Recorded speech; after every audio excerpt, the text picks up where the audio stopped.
Hello बच्चों, इससे पहले इस चैप्टर के हम 2 वीडियो बना चुके हैं और पिछले वीडियो में हमने संधारित्र को समझा और उस संधारित्र को हम इस प्रकार से प्राप्त करते थे कि उसकी धारिता बढ़ जाती, विभव में कमी करके। वहां हमने ये बात कही कि जब हम एक चालक के निकट दूसरा चालक लाते हैं तो विभव में कमी हो जाती है और धारिता बढ़ जाती है।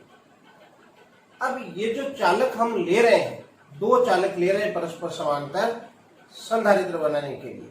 अब ये चालक की आकृति क्या है, उन आकृति के आधार पर विभिन्न प्रकार के संधारित्र प्राप्त होते हैं और उनकी विभिन्न धारिताएं हों। तो 3 प्रकार के हमारे पास संधारित्र हैं। आज हम अध्ययन करेंगे समांतर प्लेट संधारित्र। इसका मतलब ये हुआ कि हम जो 2 चालक ले रहे हैं वो समांतर प्लेटों के रूप में ले रहे हैं और दोनों प्लेटें किस प्रकार की होनी चाहिए, वही समान आकृति, आकार और पदार्थ, समान ज्यामिति की, समान क्षेत्रफल की। और इस प्रकार जब 2 प्लेटें लेते हैं तो हमें समांतर प्लेट संधारित्र प्राप्त होता है। तो बच्चों मैं लिखूं कि समान ज्यामिति व समान क्षेत्रफल की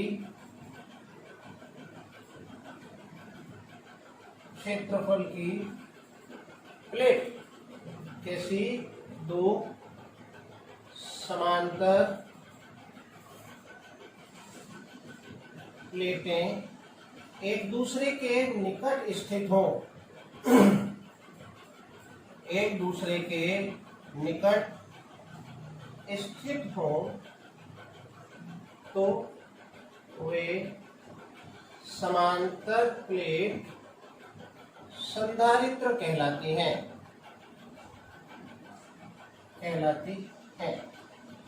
जैसे आपने एक प्लेट ये ले ली, एक प्लेट ये ले ली। एक प्लेट ये दिखा दूं और दूसरी प्लेट ये ले ली और दोनों प्लेटों में से एक प्लेट पर धनात्मक आवेश है, दूसरे पर ऋणात्मक आवेश।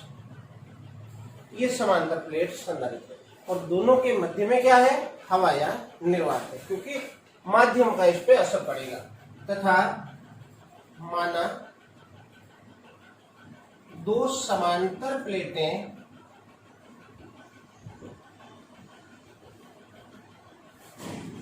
जिन पर +q व -q आवेश स्थित है, माइनस आवेश स्थित है, एक दूसरे के निकट स्थित है। स्थित 2 बार आ गया, एक दूसरे के निकट स्थित। इस पर +q आवेश है, इस पे -q आवेश।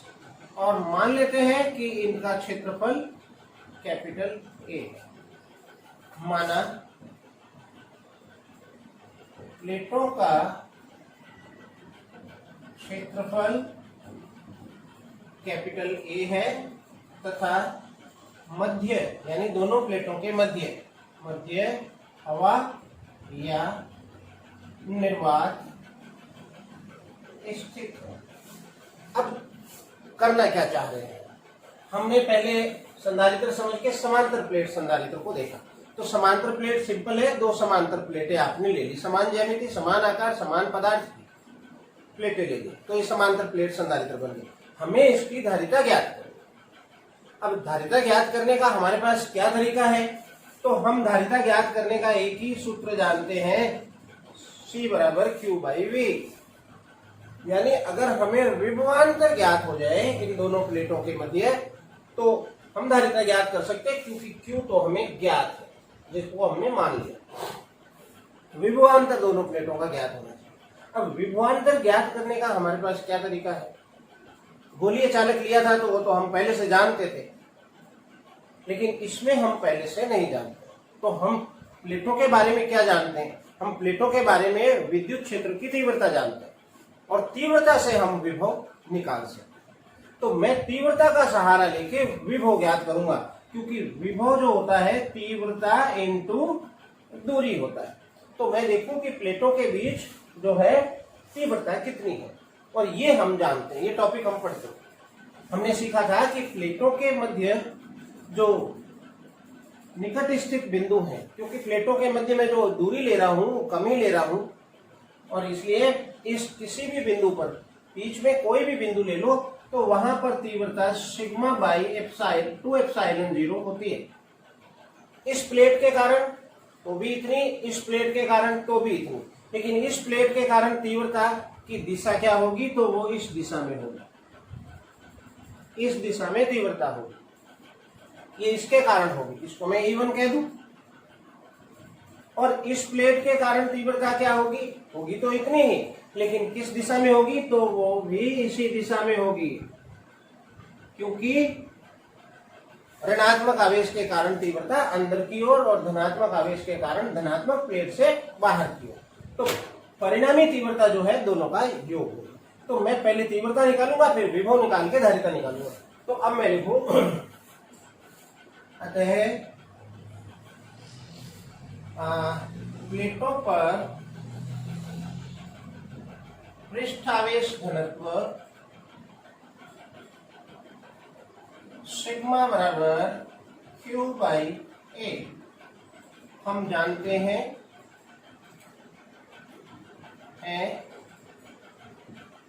प्लेटों के निकट स्थित बिंदुओं पर विद्युत क्षेत्र की तीव्रता जो है E बराबर सिग्मा बाई 2 एप्सिलॉन 0 होती है। अतः प्लेटों के मध्य किसी बिंदु पर परिणामी तीव्रता, ये अपन चर्चा कर चुके हैं, यहाँ लिखेंगे नहीं, E बराबर sigma by 2 epsilon 0 and plus sigma by 2 epsilon 0, और आप इसका योग करेंगे। जब योग करेंगे तो हो जाएगा ये E बराबर सिग्मा बाई एप्सिलॉन 0। तो प्लेटों के मध्य ये विद्युत क्षेत्र की तीव्रता है, हमें चाहिए विभवान। तो हम जानते हैं विभवांतर बराबर V बराबर तीव्रता इंटू दूरी, और मान लेता हूं दूरी D है, और वो यहां मैं दर्शा देता हूं, एकदम ऊपर दिखा दूं, ये प्लेटों के बीच दूरी D है, और आप यहां भी मेंशन कर दें कि प्लेटों के मध्य दूरी D है। प्लेटों के मध्य दूरी स्मॉल d है, यहीं पे लिख दें। अब इस स्थित है एक दूसरे से, और यहाँ पर आप ये लाइन डाल, ये बच्चों अब आप तीव्रता की वैल्यू रख दें यहाँ, तो वही बराबर E sigma by epsilon 0 and D, and sigma क्या है आपने देखा Q बाई A, तो V बराबर Q बाई A एप्सिलॉन 0 है, ये रहा, ये विभवांतर आ गया प्लेटों के में। विभवांतर आ गया तो हम आसानी से धारिता ज्ञात कर सकते हैं। अतः समांतर प्लेट संधारित्र की धारिता, तो धारिता क्या होगी, बीच में एक फोन ने डिस्टर्ब कर दिया, तो धारिता C बराबर Q by V and put the value of V, that is QD by A epsilon 0, Q to Q cancel, तो C बराबर A एप्सिलॉन 0 बाई D। ये समांतर प्लेट संधारित्र की धारिता है। आप नोट करें इसको, फिर विचार करते हैं। अब समांतर प्लेट संधारित्र की धारिता किन किन बातों पर निर्भर करती है, तो आप यहां देख लें कि समांतर प्लेट संधारित्र की धारिता एक ए यानी क्षेत्रफल यानी आकार पर निर्भर कर रही है, डी यानी दोनों प्लेटों के बीच की दूरी पर निर्भर कर रही है, और तीसरा माध्यम पर निर्भर कर रही है। और इनमें हम इन बातों को हम पहले भी अध्ययन कर चुके हैं। तो मैं लिखूं, स्पष्ट है समांतर प्लेट संधारित्र की धारिता point number 1 C is directly proportional to A and second inversely proportional to D। अर्थात धारिता, किसकी धारिता, जिसकी चर्चा कर रहे हैं, धारिता प्लेटों के क्षेत्रफल के समानुपाती तथा बीच की दूरी के व्युत्क्रमानुपाती होती है, व्युत्क्रमानुपाती होती है। मतलब अब हमें धारिता अधिक लेनी है तो हमें क्षेत्रफल अधिक लेना होगा, लेकिन हम ये चर्चा कर चुके हैं कि ऐसा व्यवहारिक नहीं है। तो हम क्या करेंगे, प्लेटों के बीच की दूरी को कम करेंगे, और इसलिए समांतर प्लेट संधारित्र की प्लेटें अत्यंत निकट होती। और जब तीव्रता का अध्ययन किया था तो हमने कहा मान लेते हैं दूरी कम है, पर अब आप समझ गए हो कि दूरी अत्यंत कम लेने पर ही धारिता अधिक मिलेगी।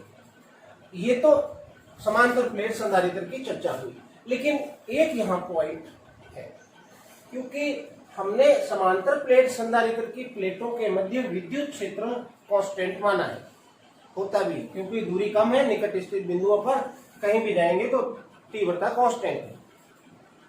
लेकिन किनारों पर विचार करें, क्योंकि किनारों पर थोड़ा सा तीखापन होता है, यानी क्षेत्रफल कम होता है, और इसलिए वहां पृष्ठ आवेश घनत्व अधिक, पृष्ठ आवेश घनत्व मतलब एकांक क्षेत्रफल पर आवेश, तो पृष्ठ आवेश घनत्व अधिक होता है, और पृष्ठ आवेश घनत्व अधिक होने के कारण तीव्रता अधिक होती है, भिन्न होती है, और इसलिए यहां पर जो तीव्रता होगी थोड़ी सी भिन्न होगी, समान नहीं होगी, जबकि हमने समान ली है। लेकिन यह प्रभाव होगा केवल और केवल किनारों पर।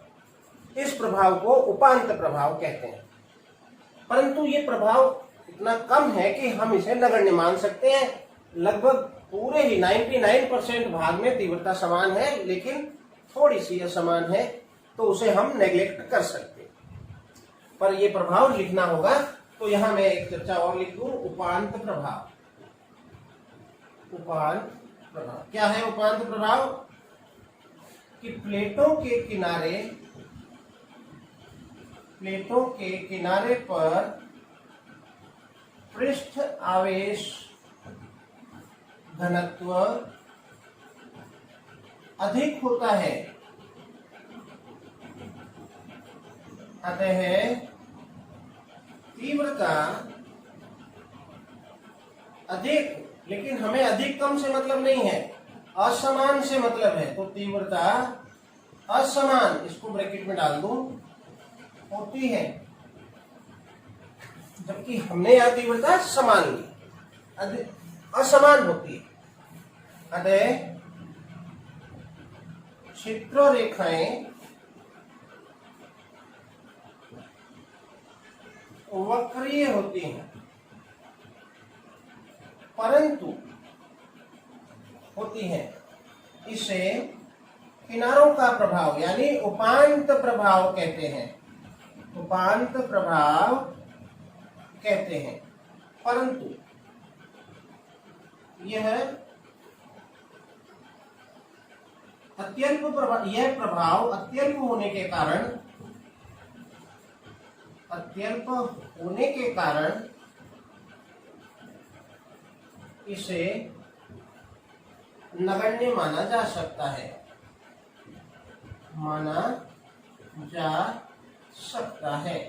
अतः धारिता वही बनी रहेगी, दैट इज एप्सिलॉन 0a/b। हम ये कहना चाह रहे हैं, बता दें कि यहाँ पर तीव्रता थोड़ी भिन्न हो जाती है, इसलिए धारिता में थोड़ा परिवर्तन रहेगा, लेकिन वो नेग्लिजिबल होगा, नगण्य होगा, इसलिए धारिता यही है। आप नोट कर लें और चलते हैं अगले टॉपिक। बच्चों, चलते हैं अगले टॉपिक की ओर। हमने ये सीखा कि समांतर प्लेट संधारित्र की जो धारिता है वो धारिता क्या है, C बराबर एप्सिलॉन 0a/b है। और इसमें ये बात हमने कही कि धारिता क्षेत्रफल पर और प्लेटों के मध्य दूरी पर निर्भर करती है, लेकिन तीसरी चीज और है, माध्यम, इस पर भी निर्भर करती है। तो माध्यम पर किस प्रकार से निर्भर करती है, इसको हम यहाँ डिटेल से समझेंगे। संधारित्र की प्लेटों के मध्य परावैद्युत पदार्थ या माध्यम का प्रभाव। तो हम मान लेते हैं कि हमारे पास एक समांतर प्लेट संधारित्र है जिसमें से ये दो प्लेटें हैं। मैं अभी सिंपल सीधी रेखाओं के द्वारा दोनों प्लेटों को दर्शा रहा हूं। इस तरह से मैं प्लेटें बना रहा हूं। इन प्लेटों पे क्या होगा, एक पर धनात्मक आवेश और एक पर समान परिमाण में ऋणात्मक आवेश होगा। इस पर प्लस क्यू है तो इस पे माइनस क्यू आवेश। अब हमें ये सीखना है कि परावैद्युत माध्यम का क्या प्रभाव पड़ेगा। तो परावैद्युत माध्यम का मतलब लकड़ी है, मोम है, को तेल है, आदि आदि, इनको भर दिया जाए। तो मैं मान लेता हूं कि मैंने इसके बीच में एक परावैद्युत माध्यम भर दिया। यहां इस तरह से ये एक परावैद्युत माध्यम भर दिया। क्या होगा, हम जान रहे हैं ये परावैद्युत माध्यम है और साइड में प्लेटें लगी है, तो बाहर की तरफ इधर इस दिशा में एक विद्युत क्षेत्र कार्य कर रहा है। और ये वही स्थिति आ गई कि जब विद्युत क्षेत्र में किसी परावैद्युत माध्यम को रखा जाए तो क्या होता है। आप समझे, इससे पिछले वाला जो वीडियो था उसमें हमने यही चर्चा करी थी कि परावैद्युत पदार्थ दो प्रकार के थे, ध्रुवीय और अध्रुवीय। लेकिन दोनों ही पदार्थों में, दोनों ही प्रकार के परावैद्युत में जो पदार्थ का परिणामी द्विध्रुव आघूर्ण होता है वो शून्य होता है, लेकिन बाह्य विद्युत क्षेत्र में रखे जाने पर वे ध्रुवित हो जाते हैं, यानी द्विध्रुव आघूर्ण धारण कर लेते हैं। तो हम ये नहीं देखें कि कौन सा परावैद्युत पदार्थ है, दोनों में ही एक ही प्रभाव होगा, दोनों द्विध्रुव आघूर्ण धारण कर लेंगे। तो जब हम परावैद्युत पदार्थ को रखेंगे तो क्या होगा, तो होगा ये कि इसके जो अणु है वो ध्रुवित हो जाएंगे, यानी वो द्विध्रुव का निर्माण करेंगे। तो हम यहाँ पर अणु ले रहे हैं विभिन्न, इस प्रकार से एक एक अणु, मैंने अणु की पहली पट्टी पे विचार किया है, फिर इसके बाद मैं दूसरी पट्टी पे विचार करूंगा। इसी प्रकार मैं आगे से आगे विचार करता जाऊंगा। यहां तो मैं कम ही दिखा सकता हूं, होंगे ये असंख्य मात्रा में। इस प्रकार की हमें प्लेटें, इस तरह से पट्टियां मिलेंगी जिसमें अणु के नीचे अणु है। अब बाह्य विद्युत क्षेत्र के कारण ये ध्रुवित होगा, और ध्रुवित होगा तो धनावेश और ऋणावेश का केंद्र पृथक पृथक हो जाएगा, या यूं कहूं सीधी सी भाषा में कि ये एक द्विध्रुव बन जाएगा। और उस द्विध्रुव में जो धनावेश है वो विद्युत क्षेत्र की दिशा में, धनात्मक का केंद्र क्षेत्र की दिशा में और ऋणात्मक का केंद्र क्षेत्र के विपरीत आ जाएगा। तो इस प्रकार प्लस और minus, minus plus minus plus, इस तरह से बनता जाएगा। इस तरह से ये सारे माइनस के हो जाएंगे, इधर वाले विद्युत क्षेत्र के विपरीत, और बाकी वाले सारे धनात्मक हो जाएंगे। अब आप इसके ये प्लस प्लस लगा के बना लें, ठीक है, इस तरह से। अब ये द्विध्रुव बन गए। तो द्विध्रुव बनने से क्या हुआ, द्विध्रुव बनने से इनका द्विध्रुव आघूर्ण आया, और द्विध्रुव आघूर्ण किधर होगा, बाह्य विद्युत क्षेत्र की दिशा में होगा। लेकिन आप समझे कि इनका विद्युत क्षेत्र भी आया, क्योंकि द्विध्रुव अपना एक विद्युत क्षेत्र भी रखता है। तो विद्युत क्षेत्र किधर, विद्युत क्षेत्र प्लस से माइनस।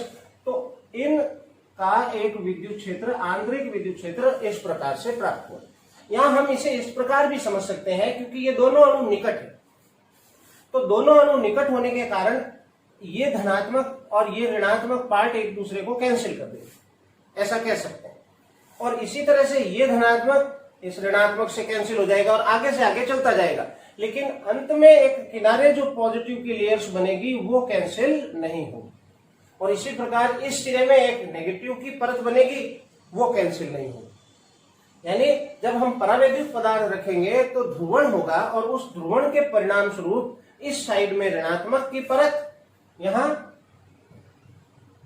और दूसरी साइड में धनात्मक की परत इस प्रकार से बन जाएगी। और इस प्रकार आप देखें कि एक नया ही संधारित्र अंदर तैयार हो गया, हालांकि इसे संधारित्र हम नहीं कहेंगे। और इस प्रकार एक आंतरिक विद्युत क्षेत्र आ गया। तो आंतरिक विद्युत क्षेत्र किधर, विद्युत क्षेत्र की दिशा प्लस से माइनस की ओर, तो इस दिशा में एक आंतरिक विद्युत क्षेत्र प्राप्त हो गया और वो बाह्य विद्युत क्षेत्र के विपरीत दिशा में। और इसलिए बाह्य विद्युत क्षेत्र को यह आंतरिक विद्युत क्षेत्र कमजोर करेगा। और जब विद्युत क्षेत्र की तीव्रता कम पड़ेगी तो विभव कम होगा, क्योंकि विभव मतलब तीव्रता इंटू दूरी, और विभव के कम होने से धारिता बढ़ जाएगी। और इसलिए जो हमारा टॉपिक है कि संधारित्र के प्लेटों के मध्य परावैद्युत माध्यम रखने से क्या प्रभाव पड़ता है, तो प्रभाव ये पड़ता है कि इसकी धारिता जो है बढ़ जाती है। तो हम इसको लिखें कि माना किसी समांतर प्लेट संधारित्र का आवेश या पृष्ठ आवेश घनत्व, सीधे बता दूं, पृष्ठ आवेश घनत्व सिग्मा है। अतः विद्युत क्षेत्र की तीव्रता कितनी होगी, E बराबर सिग्मा बाई एप्सिलॉन 0, बीच में हवा या निर्वात। ठीक है। अब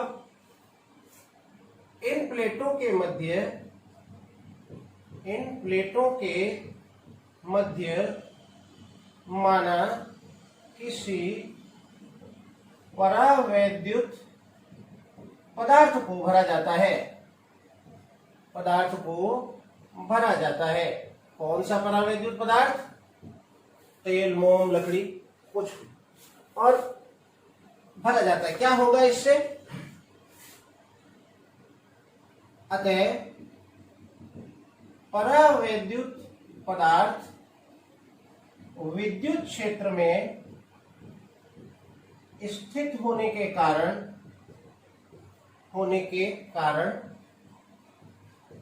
ध्रुवित हो जाएगा।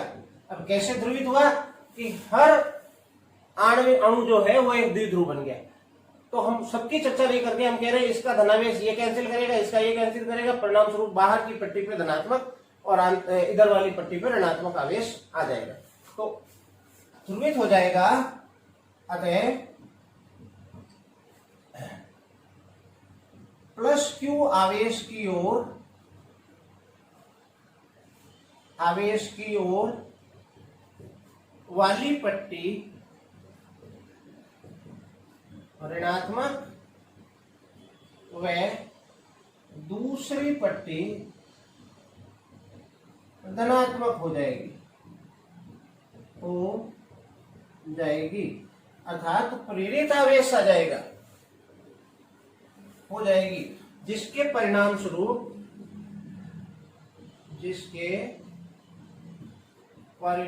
स्वरूप आंतरिक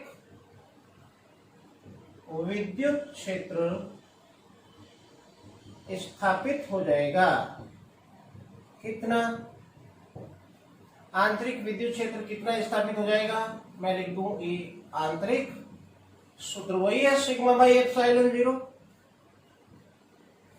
लेकिन अब की जो सिग्मा है ये इस पर जो आवेश प्रेरित हुआ है उसके कारण है, तो मैं यहां पर प्रेरित या पोलराइज्ड है तो इसको मैं सिग्मा पी कर दूं। तो यहां जो सिग्मा पी लिया है मैंने, ये क्या है, प्रेरित पृष्ठावेश बच्चों घनत्व है, जिसकी दिशा, इस विद्युत क्षेत्र की दिशा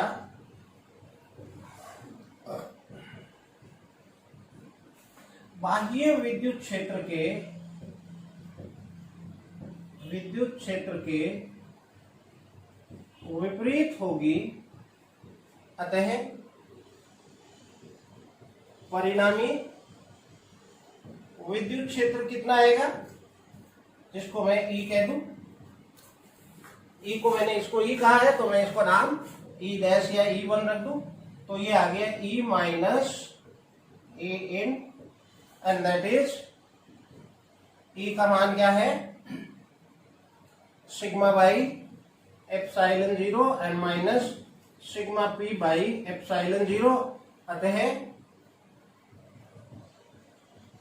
परिणामी विद्युत क्षेत्र आया sigma minus sigma P by epsilon 0। ये परिणामी विद्युत क्षेत्र है। बच्चों विद्युत क्षेत्र कम हो गया, आप देखें विद्युत क्षेत्र में कमी आ गई, तो मैं लिखूं अतः विद्युत क्षेत्र की तीव्रता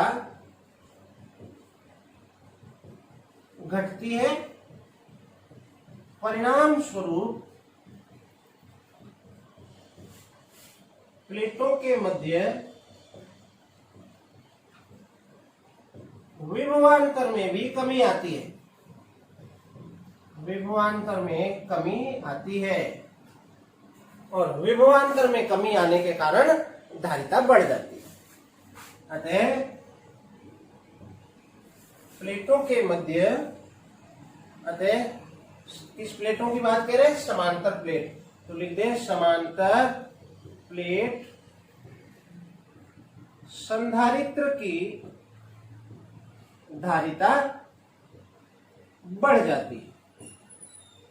ये है परावैद्युत माध्यम का प्रभाव। बच्चों आप नोट करें इसे।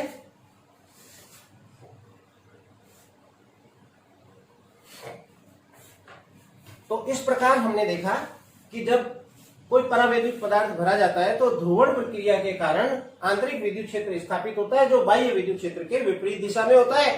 परिणाम स्वरूप अंदर विद्युत क्षेत्र में कमी आती है। परावैद्युत पदार्थ भरे जाने पर अंदर विद्युत क्षेत्र में कमी आती है, और विद्युत क्षेत्र में कमी आने के कारण विभवांतर में भी कमी आती है, और परिणाम स्वरूप इसकी धारिता बढ़ जाती है। तो क्या प्रभाव हुआ परावैद्युत पदार्थ का, कि उसकी धारिता बढ़ जाएगी।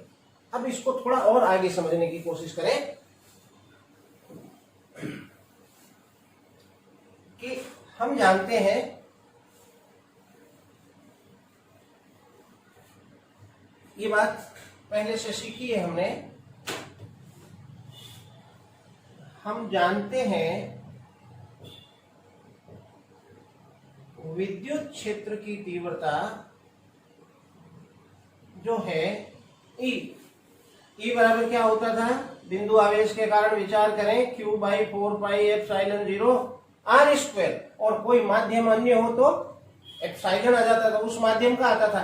और एप्सिलॉन को हम क्या लिखते थे, 4 पाई एप्सिलॉन एंड एप्सिलॉन 0 और एप्सिलॉन आर। तो आप देखते थे कि तीव्रता माध्यम के उपस्थिति के कारण कम पड़ जाती, घट जाती है। तो ये बात मैं यहाँ डायरेक्ट लिखूंगा। हम जानते हैं विद्युत क्षेत्र की तीव्रता किसी अन्य माध्यम में,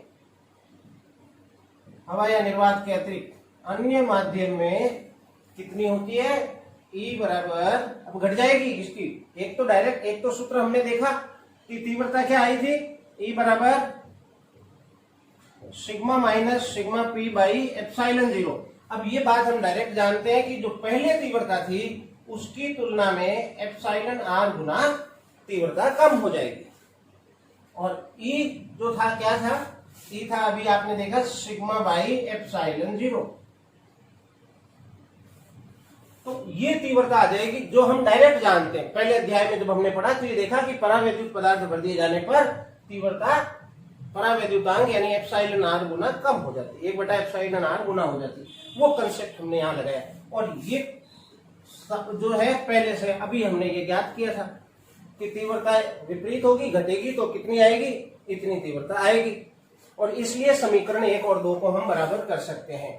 तो मैं लिखूं अतः समीकरण 1 व 2 से, तो sigma minus sigma P by epsilon 0 equal to sigma by epsilon 0 and epsilon R. यहां से मुझे क्या मिलेगा? हालांकि जो हमारा टॉपिक है कि परावैद्युत माध्यम का क्या प्रभाव होता है, तो हमने देखा तीव्रता घट जाती है, विभव घट जाता है, धारिता बढ़ जाती है। लेकिन उसके आगे चल के हम कोई चीज समझना चाह रहे हैं, प्रेरित आवेश आएगा, देखते हैं। अब यहां से मैं प्रेरित आवेश घनत्व निकाल लेता हूं। तो कैसे निकालूंगा? तो ये बन गया सिग्मा माइनस सिग्मा पी बराबर सिग्मा अपॉन एप्सिलॉन आर, और इसको मैं इधर ले जाऊं तो ये बन गया sigma P sigma minus upon epsilon R. तो सिग्मा पी जो है प्रेरित आवेश घनत्व कितना बना? सिग्मा कॉमन है तो मैंने कॉमन ले लिया, 1 माइनस 1 अपॉन एप्सिलॉन आर। ये प्रेरित आवेश है, प्रेरित आवेश घनत्व है। हमने कहा था जब किसी परावैद्युत पदार्थ को किसी संधारित्र की प्लेटों के, आवेशित संधारित्र की प्लेटों के मध्य रखते हैं तो ध्रुवण हो जाता है, इधर आवेश ऋणात्मक इधर धनात्मक, यानी विद्युत आवेश प्रेरित हो जाता है। तो प्रेरित पृष्ठ आवेश घनत्व आ जाता है। कितना आ जाता है? ये, इसको आप एलसीएम लेके ऐसे भी लिख सकते हैं, सिग्मा पी बराबर sigma epsilon R minus 1 by epsilon R. तो मैं लिखूं, स्पष्ट है, परावैद्युत पदार्थ में प्रेरित पृष्ठ आवेश घनत्व में पृष्ठ आवेश घनत्व प्रेरित हो जाता है, प्रेरित हो जाता है, जिसे क्या कहेंगे? प्रेरित पृष्ठ आवेश घनत्व कहते हैं। ये आपने नया कंसेप्ट यहां सीख लिया कि प्रेरित पृष्ठ आवेश घनत्व प्राप्त होता है। कितना प्राप्त होता है? ये फॉर्मूला है, डायरेक्ट न्यूमेरिकल में ये काम आएगा, आप इसको नोट कर लें। चलते हैं आगे। अब बच्चों एक चीज यहां सीखनी है कि हमने ये देखा कि जब किसी परावैद्युत पदार्थ को प्लेटों के मध्य आवेशित समांतर प्लेट संधारित्र की प्लेटों के मध्य रखा जाता है तो ध्रुवण हो जाता है। ये पदार्थ तो ध्रुवित हो गया, इसने विद्युत द्विध्रुव आघूर्ण ग्रहण कर लिया। कितना आघूर्ण ग्रहण कर लिया? वो ध्रुवण सदिश के रूप में हमने परिभाषित किया था। यहां ध्रुवण कितना होगा, यानी ध्रुवण सदिश कितना होगा, तो उसके लिए एक आपको जानकारी है कि ध्रुवण सदिश का मान इसमें प्रेरित पृष्ठ आवेश घनत्व के बराबर होगा। मैं ये लिखूं बच्चों कि परावैद्युत पदार्थ में ध्रुवण सदिश मतलब P सदिश का मान इसके बराबर, ये क्या है? प्रेरित पृष्ठ आवेश घनत्व के तुल्य होता है, तुल्य होता है। और इसलिए हम जानते हैं, हम क्या जानते हैं? पिछले टॉपिक में हमने सीखा कि ध्रुवण सदिश का मान आपके तीव्रता के समानुपाती था, रैखिक समदैशिक पदार्थों के लिए है। और इसको हटा के क्या लिखा था? काई ई, और इसका क्या नाम था? विद्युत प्रवृत्ति। अब मैं यहां पर ये कहूं कि ये जो ई है, ये तो इसमें जो परिणामी विद्युत क्षेत्र आया वो है, और इसका मान किसके बराबर होगा? इसका मान जो ये जानकारी कह रही है कि सिग्मा पी के बराबर होगा। अब आप इनकी, तो यहां E1 की वैल्यू और सिग्मा पी की वैल्यू आप रख दें, और E1 की वैल्यू क्या है, मान रखने पर काई ई बराबर E1 की वैल्यू है sigma by epsilon 0 and epsilon R, और सिग्मा पी प्रेरित पृष्ठ आवेश घनत्व की वैल्यू है sigma by epsilon R minus 1 upon epsilon R. तो आप देखें epsilon R to R cancel and this cancel, इसका मैं पक्षांतरण कर दूं तो काई ई बराबर एप्सिलॉन 0 एप्सिलॉन आर माइनस 1। और यहां जो हमें दूसरी जानकारी मिली है वो है प्रेरित, इसका क्या नाम था, विद्युत प्रवृत्ति। यह विद्युत प्रवृत्ति कहलाती है। हमने जो आज टॉपिक सीखा है वो टॉपिक है कि संधारित्र की प्लेटों के मध्य परावैद्युत माध्यम का प्रभाव। तो हमने प्रभाव देखा कि उसकी धारिता बढ़ जाती है, वो यही खत्म हो गई। लेकिन उस जानकारी को आगे कंटिन्यू करके हमने दो चीजें सीख ली थी, और उनकी आधार पर एक तो ये सीखा आपने और एक प्रेरित पृष्ठावेश घनत्व, दो चीजें सीख ली। आनंद आया होगा आपको। आज के वीडियो में मैं इतना ही लूंगा, अगले वीडियो में अगले टॉपिक कंटिन्यू करूंगा। तब तक के लिए आज्ञा दीजिए। Thank you.